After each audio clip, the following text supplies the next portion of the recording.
Now, I don't want to jump to any conclusions. I do. But, Cam, jump, bro. I jump.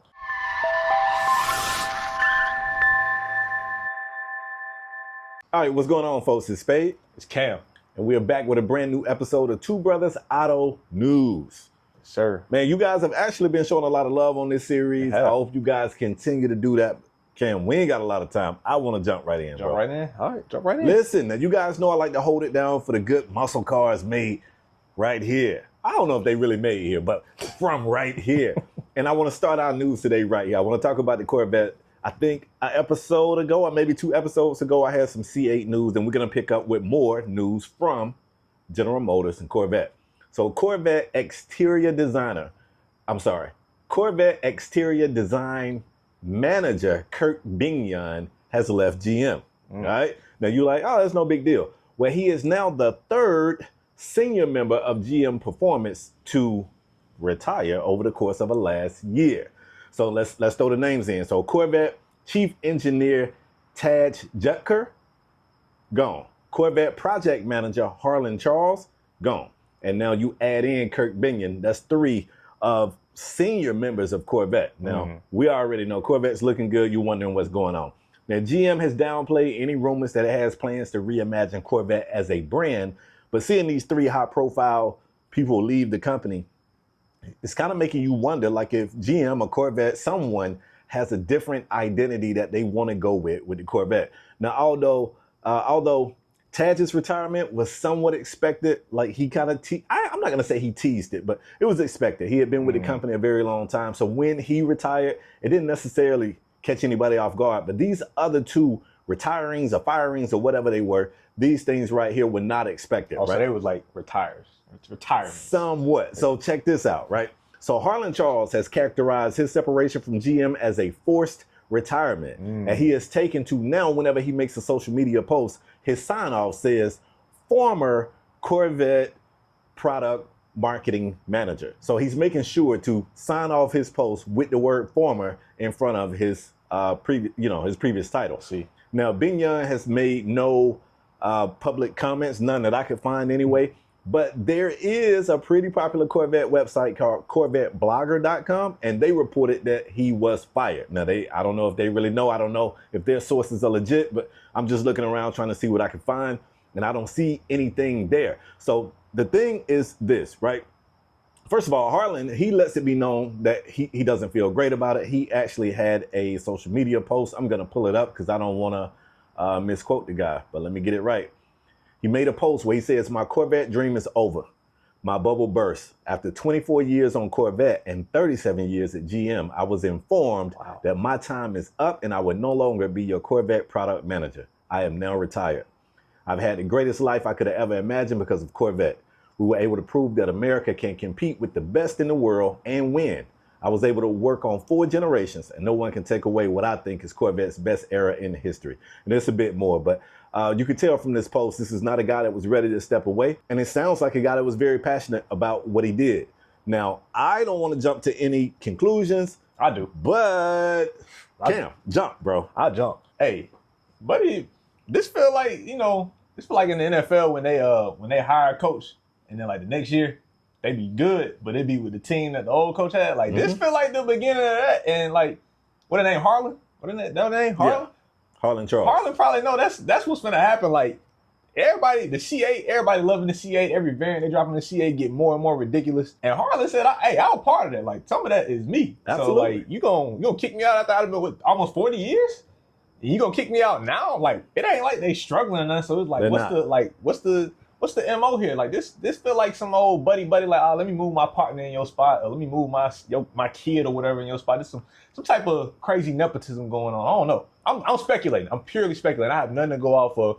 But he clearly is not happy about what's happening here. No. And, I don't know what Corvette sales are off the top of my head, but I see them every 2 seconds. So they moving somewhere. They're doing good. So I kind of feel them. Like, I definitely feel it. Like, what we doing here? So it's unfortunate. It's definitely, I can't wait to see when we figure out what's really going on here, because what the young folks say, that tea got to be hot. So I kind of want to reel it in a bit. And obviously these guys, they might feel blindsided. I'm sure they do, right? Take what I'm about to say with a grain of salt. I haven't had the pleasure of being a fly on the wall in any of these conversations. I don't know what's happening there. I know that the first real mid-engine Corvette, and I say real because there's some guys that's going to be like, technically the C5 is mid-engine because the motor's slightly behind the front axle. Technically, that would be considered front mid, but this is the first true mid-engine. We know that these guys have been a part of that. What we don't know is whether or not these guys were the guy in the room pushing against it. You know, I work in an industry where some of the decisions is made. Everybody on the team ain't having a kumbaya moment being like, yeah, we should do this. Ultimately, somebody makes the call and that happens. And if it's a good thing, then it looks like everybody won, but we might know it was this one dude in the room that was just like, nah, I'm not rocking with it. And I don't know if it's these guys, but these guys have been around for a while. Now, the other side of that equation is oftentimes when you see layoffs, it's really just about the person who's been there for super, super long, making all that money. At some point, you'd be like, I can replace what this person gives us for a lot cheaper. So I'm hoping it's not. I mean, there's a lot of speculation that's like, yo, is Corvette about to do something really different? Are they going in a different direction? Like, it's a lot of speculation. And I just want to throw some light to another possible scenario. It could simply be this C8 is something revolutionary. And we want to infuse new innovative ideas, new young minds. And I hate to say young as though like the older person can't come up with innovation. But typically when you see a person that's been around 30, 40 years, sometimes those are the people that ain't willing to move forward. Right. Yeah. They wanna do things the old way. So maybe it's that. And if it's not, then what were their positions again? Let me go back. One was a product manager. But like these all senior, right? Oh, all senior. Okay. Absolutely.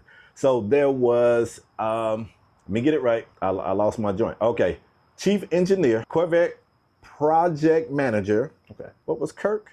Oh, exterior design manager. Exterior design manager, your chief engineer, and your senior product manager. Got you.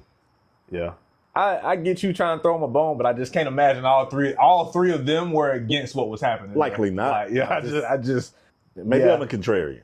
Maybe, you know, I just want to be devil's advocate. You know, I mean, you're giving other points of view. You know, you're doing your due diligence, presenting the news, I suppose, offering a different perspective. Now Taj, like I said, Taj Junker, he was long time. So even Kirk Binion had been there 41 years. Harlan Charles had been there 37 years, and I don't know how long Taj had been there, but Taj was a little long in the tooth. Yeah, it probably was time. Taj, go be a family man. Taj ain't mad. Go home. He ain't mad. Go play golf, bro. But yeah, so it's gonna be interesting to see now if, like I said, I'll admit, like Corvette's been building a lot of momentum over like since the C5. I would say like since C5 they just been getting better and better. So if they whole thing is like they finna do something drastically different, old strategy. I don't think this is the time to be trying to switch up when I agree. You in the middle of your groove. But hey, a wise man said if it ain't broke, don't fix it. But what are we fixing for? They felt like they needed to change what appears to be the creative vision. So, and maybe it might not be no change. Like I said, maybe somebody might have beef with these three, and they like, yeah, y'all. Well, two, the other one's going. He was out of there anyway. But those other two, they probably like, yeah, y'all get out of here. We gonna bring somebody in and do the same thing. Could have been Taj guys. Like after Taj stepped down, they could have been like, man, we ain't like these other two cats anyway. Yeah, but that is interesting. Okay. Yes, sir. Noted. That's how we're going to start it off. That's how we starting off? Okay. Well, in true fashion, my news is going across the pond, but of course, I'm talking about my favorites here. I'm talking about Porsche. I'm talking about the GOATs. No bias in that at all. It's just objectively the truth. You know, take that for what you will.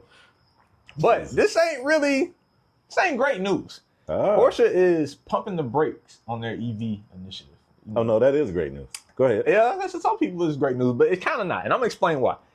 A couple years ago, like when the EV craze hit and like Europe got real hard with their sanctions on like, they got all these emissions targets. They got all these goals for, where they want Europe to be as far as like using EVs and all that stuff. And America too. Sure. Porsche and a lot of auto manufacturers, like they went heavy into it. Like, of course, they got into it late. Like, Tesla and all them were first, and a lot of these manufacturers got into it late. But once they got into it, like, they dove in head first. And Porsche had a goal where they wanted their fleet to be 80% EVs by 2030. Which sounded like a crazy goal from the get-go, but continue. Yeah, it was aggressive, a lot of pushback. But they have recently walked that goal back due to the lack of sales of EVs in the last few years. In 2024, 20,000 Taycans were sold globally. 20,000. That ain't it. And that is a 50% drop off from 2023.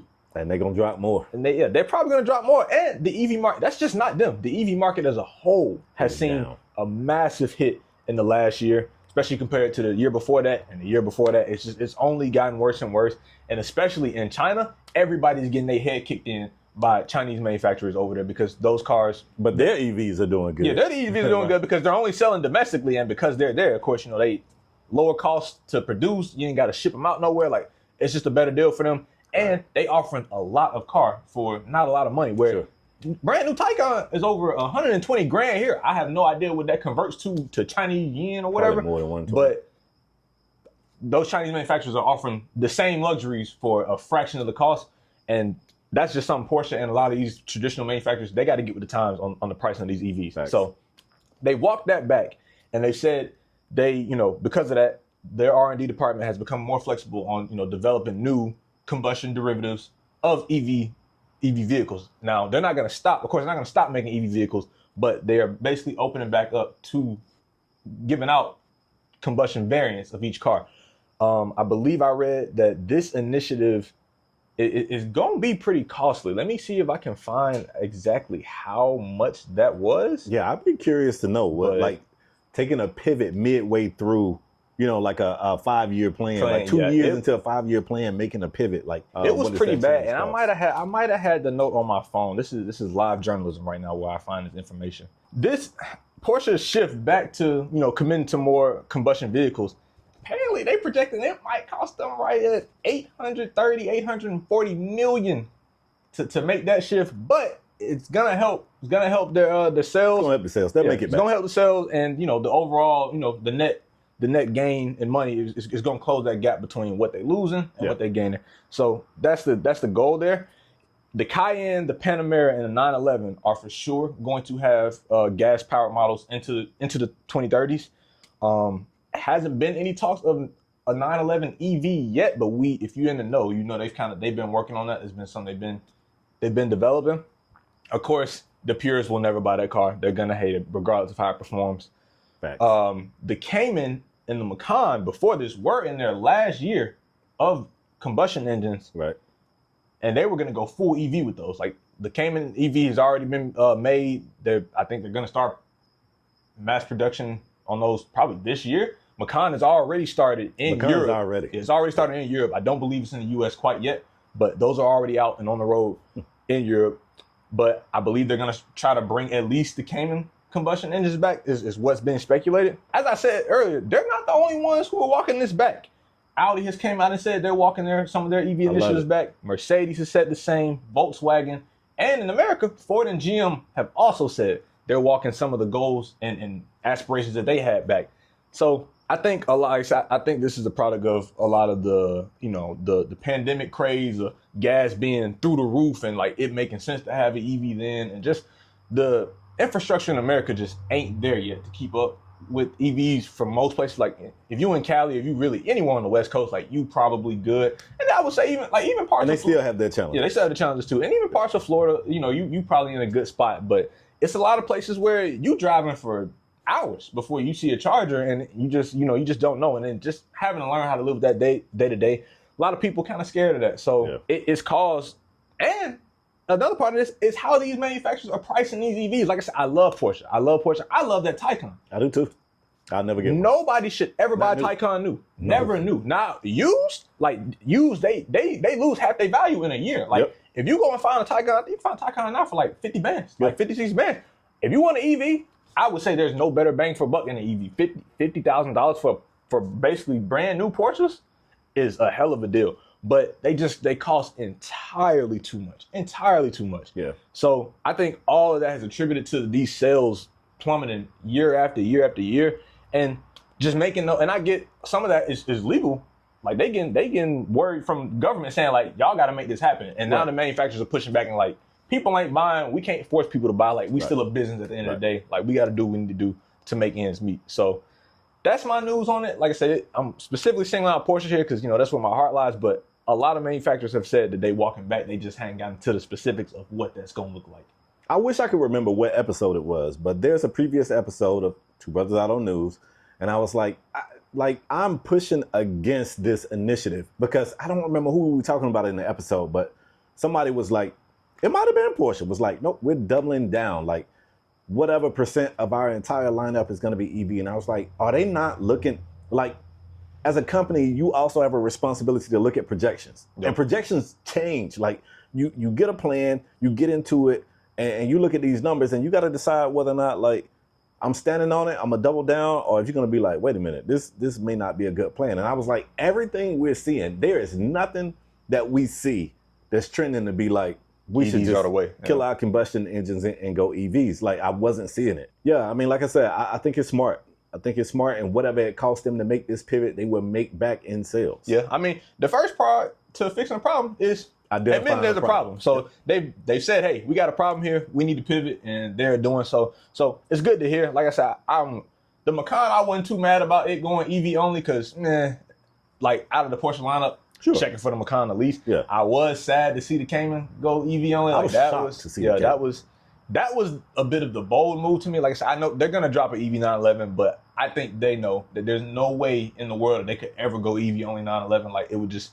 I think they're gonna fight it as long as they can. Yeah. Like, don't get me started. It's just not gonna go well there. But yeah, I'm hoping that we at least see the Cayman come back as a gas powered car. And they bring some variants of that, even if it's just a few. Yeah, it's gonna be interesting to see how Porsche and everybody else kind of walk that whole thing back. Because, as I said, it's costing Porsche $800 million, and they probably got it. As we've heard in previous episodes about people like Volkswagen and Ford and GM, who's the parent company of Porsche. Exactly. Right. Like, they can't afford to be making these drastic and costly shifts like this. So they need to pick a plan and kind of stick with it. So gonna be interesting to see how that shapes the market and ultimately how that shapes a lot of these companies going forward. You know, my topic is really gonna pick up right after this. We're talking about EVs. Let's continue to talk about EVs, but let's come over here and let's talk about Ford. Ford says that it will lose billions with a B. With an S. Yeah.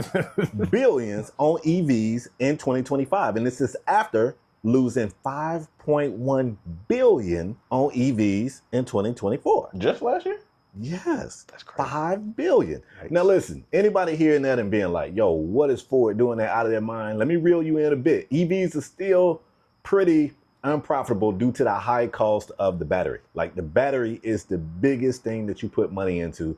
And for comparison, Tesla themselves didn't break into the black until 2020. So Tesla, who we feel like is probably the most successful EV, at least here stateside, and they've been around for a while. Like, I don't know when that first flagship, like when that S hit. Yeah, it was a long 2011, time. Yeah, they started earlier. So if it took them, damn near a decade to break into the black, it is okay for Ford to not be in the black. I don't know if it's okay to have consecutive years of a $5 billion loss. I was about to say to be billions. That don't sound great, especially when your combustion cars are being recalled. But anyway, to bring it in, GM says that they just finally started making money on EVs.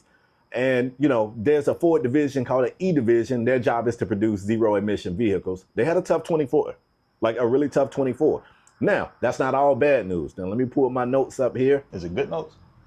Yeah, I think it's good notes. So obviously, like I said, things did not go well, but it's not all bad. So look, Ford sold 34.8% more EVs last year in America, where shipments grew to a little bit over, just shy of 98,000 units. All right? Hybrids was also up 40% to 187,000 units. However, we already know, like, combustion engines really, that was the heavy lift for those guys. 1.8 million units of their sales was combustion, which makes sense. Majority F-150 probably. It's not terrible. Like, their numbers are trending in the right direction. They just came out and basically said, like, that cost us a lot of money to get this. It's costing us a lot of money. So what I found to be pretty intriguing, and I want to make sure I find it here, one of Ford's bosses or leadership members basically came out and said that large EVs still have unsolvable issues. Like, they're issues they haven't figured out. And if you look at it, these cars are bigger, they're heavier, they are worse from an aerodynamic perspective. And as a consequence of all those things, the performance of them are down. I mean, and in comparison, if you think about, like, the Hummer EV, people love the Hummer EV, but that thing it's an EV that gets, like, bad gas mileage. Like, they get like 100, what it go, like, barely 200 miles on charge? Yes, bro. Yeah. If I'm not mistaken, I think I saw the comparison was something like 13 miles to the gallon on a EV. So, I mean, he basically just comes out and says the way people consume their large vehicles continues to make that a struggle. The people who like big trucks are I don't even know if the Expedition is still a thing. They typically tow stuff, they pull stuff, they travel long distances. Yeah. Like that is the way that especially consumer group. That's the way that consumer group uses that vehicle. Now we already know Ford has dropped the Lightning, so they do have an EV truck out there, and I don't have the numbers in front of me. I feel like it was pretty well received, but generally speaking, the way people use those vehicles right now, it's just not ideal to make it an EV. If you want to throw your boat behind your truck, tow it 300 miles to the beach, have a day out in the sun, hook it back up at the end of the beach, and pull that joint back to the house, jumping in an EV right now really just isn't the best way to do that. And I mean, I guess kudos to Ford for coming out and saying, like, right now there's some unsolved issues in the large market, and, you know, it's making this thing difficult. But, you know, we still committed. Now, I don't know if I love the fact that they still committed to trying, but come on, man. Those numbers scared me, bro. I'm not gonna lie. They said they lost $5.1 billion last year. They're projected to lose another $5 billion in 2025, and they're saying, like, yeah, those numbers are bad, but hang in there with us. We're trending in the right direction. Yeah, that's $5 billion. $5 billion in a year is crazy. $10 billion in 2 years. Yeah, $5 billion in a year is crazy. It like that last point you touched on about like the people who buy those cars, like those are like construction workers and people who, like, you know, you hauling bricks and all type of materials and stuff. And the EV, like, EVs are big enough, like they can handle the weight. It's just the fact that because you towing all that, now the range is dramatically impacted. So when you got, you know, a gas powered F-150, you going back and forth from job site to job site. Like you can do that all day long without having to go to the gas station, and you cool. Moment the EV kind of get in the fold, especially if you're going long distance, like you said, it's like, all right, now I can tow, but like if I need to charge, I'm towing this big old thing behind me. It's like, how am I pulling to a charging bay with a boat strapped behind my car? It's like, charging bays ain't built for that. No. So yeah, I think I'm willing to bet. I ain't gonna say bet, but I'm sure somebody probably brought it up. But I think those are the type of oversights. I ain't gonna necessarily say oversights. It's just the little small details that people couldn't really think through in the green room because you can't think through every scenario that people go through every day. But yeah, definitely in the large vehicle department, I'm interested to see how they plan on tackling a lot of those vehicles. I feel like the only answer is just when batteries get, you know, technology gets better and you can go further on a charge. Like, you know, we beefing with them right now, but they might want to go talk to China and see how they pumping 700-800 miles out of their batteries and see what they can figure out. Because those type of batteries that you need to have and stuff like F-150s and those bigger EVs. Now the Hummer EV need whatever the best battery that exists right now. It need that desperately. The coolest thing, like somebody got a Hummer EV, they getting their ass kicked on you know, efficiency. And the only thing they doing is that damn crawl. Oh, that crab walk? Yeah. They just crab walking into the doggone charging bay to get it charged. But Ford actually, in February of 2024, they talked about a Skunks Works team that they had in charge of developing a new low-cost platform. And the whole plan was they wanted to rival the more affordable Teslas and the Chinese OEM. So they know about it. They are well aware. And I saw a quote somewhere, and I wish I knew exactly where so I could give them that credit, but sorry, charge it to my memory. But I saw a quote somewhere where, like, I don't know if it was the Ford CEO, again, a high-ranking official at Ford, got his hands on a Chinese EV and was like, oh, that was CEO. Yeah, because I remember saying this thing is good. Yeah. It's better than anything we can produce right now. So, you know, there was supposed to be a 3-row SUV that was EV for Ford, and they canceled it. Like, they pushed it back, and they just flat out said we can't produce. CEO got in that Chinese, but he said, nah. Yeah, he was like, we can't produce it. You know, like we want to do it. And again, man, you know, some people going to look at that as a failure, but I'm a fan of you just clearly communicating to me what's going on. And, you know, if I was in the market for a big Ford EV, I appreciate him coming out saying right now there's some challenges that we haven't figured out and it don't make sense to do it right now. Yeah, I'd rather that than them drop a garbage product and then be more broke because of it and then be trying to blame us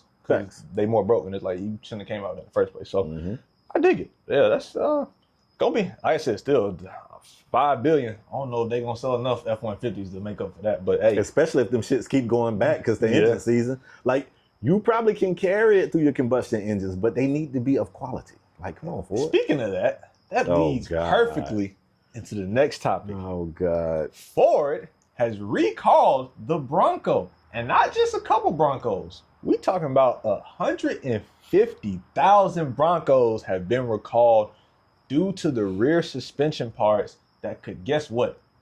Fall off the vehicle. That's crazy. And if you don't know what the suspension is, in layman terms, that basically connects the body of your car to the wheels of your car. So if the suspension falls off, don't have that connection between body and wheels, kind of a big issue. You lose control of the car. So yeah, this affects the 2021 through 2024 Bronco Badlands and the Sasquatch models. I don't know how many Bronco trims there are. Why are there more than 2 in the first place? Because well, I know they got the Bronco Sport and they got what I call the real Bronco. Oh, yeah. Like the Bronco Sport. What is it, XL or something like that? I can't remember what it's called, but I don't know why they have so many trims in this car in the first place. But you have the Badlands and the Sasquatch models. You should probably park it and get it towed to a dealership immediately. Basically, how this was explained is the rear remote reservoir dampers are prone to corrosion. And due to that corrosion over time, that's what caused the separation of the reservoir, thus leading to the suspension falling off the car. And the good news is Ford is aware of this. But guess what? Ford has also come out and say, Ford is very transparent. And in this case, they might have been too transparent. I love it though. Ford has came out and said, they don't have a fix for this. But in their newer models, they have changed the dampers they're using. And it is supposed to not be as susceptible to corrosion. They ain't flat out say that it won't corrode, but they said it shouldn't be as prone to corrosion as the dampers that are in these models. Me personally, I was never looking at a Ford Bronco anyway, but if anybody comes to me asking should they get a Ford Bronco, after hearing this news, my answer is going to be a hard no, because it's one thing to have a recall over, I don't know, what's some minor. You know, you might have to change the timing belt out too much because something going on there. I mean, that's a little scary, but I mean, it'd be stuff like windshield wiper fluid. Yeah, it snapped off. Yeah, something like that. Okay, that's like crazy. The reservoir might be leaking. Yeah, like that's not good, but not crazy. But your suspension might just fall off your car while you're driving it. It's like, that could lead to a lot of funerals. You know what I like about Ford? It'll be like, I can see it in the news. It's like something tragic happens from Ford. Oops. That just be like, I bet. You know when I read it, they was like, we don't have a fix yet. It's like, you probably there's better ways to say that. Like you probably should have said, hey, we're investigating the issue. We have an idea of what the issue is, and we're trying to get for it. I mean, that ain't dishonest, but like just flat out saying like, we don't know what the problem is. Because it's like, all right, you're recalling these vehicles, now what? So if you don't have a fix, if I own this car and you're recalling it, you telling me you don't have a fix, what is the solution? Like, are you just finna hold my car for an indefinite amount of time? Like, people got loans on these cars. They got down payments. They got some of these people. They probably in the hole on their loan, and this ain't helping. So possibly, like, what's the long term solve here? And it's 150,000 of these. First of all, I didn't realize this many people had this car. Yeah, man, that's crazy. I mean, I guess we got a nostalgic connection to it, man. We hear Bronco, we think about OJ. You know what I'm saying? I just want to go back. Well, clearly his suspension didn't corrode, so. I just want you to know it's so obvious that Cam is not married. Because Cam said they should say this other thing. And he said, that's not lying. As a married man, that is lying by omission. You should not do that. It's not lying by omission. It's just a cleaner way of saying they need, where was the PR person? They needed them in the room. Nah, they need them because they're coming out and flat out saying like, we got no idea how to fix this. I like it. It's crazy. I like it. Oops. So that's all I got on it. Like I said, I feel like a perfect segue from what you was talking about. Like Ford, they getting their head beat in on the EV front, and they ain't doing their due diligence with the combustion in their cars. Like it's, for me, like how this was described was the reservoir can leak, and because it's leaking, it causes the dampers to corrode over time. And that's what eventually causes it to snap off. So it's like, is this a quality control issue? Is this a material issue? Likely. Is this an assembly issue? All of the above. But you saying that, but they don't know. They don't know what the problem is. They got a clue. They got a clue in the world. But they did say, we put on new dampers and they corroded less than these. Or bring your boy in. So, and I'll help you find out. I'm not saying they need to say like they don't corrode at all. Ideally that's what you would want. But of course, every car is gonna have its issue. Like, I'm not expecting perfection here. I mean, the Bronco ain't been back long enough to be doing this. This is true. On a 3-year-old car and your suspension snapping off is kind of crazy. Yeah, man, it's just not good news from Ford. And The Bronco came back in 2021. that's why, and the 2021 through 2024 models are the ones susceptible to this issue. If So you got a 2021 that's corroding, come on, man. yeah, that's crazy. It's pretty bad. Like I said, they have only said the Badlands and the Sasquatch models. So if I you don't even know have, what the Sasquatch is. I don't know what the Sasquatch is like either. But if you have the other trims, you should be fine. I say should be because they might have other issues. You never know. But I would just say, if you got a Ford Bronco and you're unsure of what's going on, do not drive it and call your local dealership and ask them if you need to bring it back. Yeah, that's all I got. What you got? You got any thoughts? You got any more thoughts about Ford dropping the ball? I'm sorry, I'm listening and I'm going back to the last episode where we talked about the possibility of Porsche and Audi being produced here in the States. That's why I don't want that. That's why I want American. Stay away. Porsche, stay away. Stay away. That's why we don't want. I told you, I don't want American problems in my German car. You definitely don't. Not with the price. Can you imagine being in a Panamera or 911 and your suspension snapping off? No. No. I don't even like to imagine getting oil changes in my Porsche. I really don't want to replace suspension. Yeah, so that's all I got for that topic. You got anything else? Nah, I'm just flabbergasted. Hey, if you're a Ford fan, tell them folks to get it together. But if any of these topics interest you, let us know what caught your ear, what piqued your interest. Let us know in the comments below. Leave a like, subscribe. You know, I don't like to beg, but you know, we on YouTube, so we gotta. This is the obligatory begging phase. I don't think we begging, bro. I think we doing y'all a favor. Yeah. Like if you genuinely enjoy the content, it's the best way to make sure you don't miss the content. Come back, and if you don't, if you don't enjoy it, don't subscribe. Yeah, just watch, just click on it and get out of the way. Right. But yeah, follow us on TikTok, follow us on Instagram. We're also gonna be posting YouTube shorts, so be on the lookout for that. Let everybody know that we here. That's all I got for today, Spade. That's all I got. So see y'all next time. Peace.